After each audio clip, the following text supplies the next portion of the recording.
barabara hazijengwi, SHA haifanyi kazi, msimamo wetu ni hii, unatoa pesa mingi. Wakati rais amekuja kwangu, naanza kupiga makofi, naanza kusema SHA inafanya kazi, ati Kenya inaenda vizuri, ati vijana ni kelele wanapiga.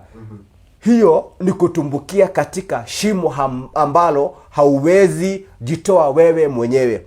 Hata baada ya mtu mwingine atakaposimama seme serikali haifanyi kazi mzuri, wale watu watasema ya kwamba mchungaji anataka kusema hivyo ili watu wa serikali wamtafute aanze kusema serikali inafanya kazi. Unaona? Kwa hivyo nasema ya kwamba watu wa upinzani wakija kanisani, hata kama watapenda milioni 1, wasiseme wametoa milioni 1. Rais akija kanisani atoe sadaka kama mshirika wa kawaida. Kwa sababu wakati rais amesimama amesema nimekupa milioni 10. Tunachukua ile mbegu ya ufisadi, tunaipalilia, tunawekea maji na kusema ufisadi ni mzuri.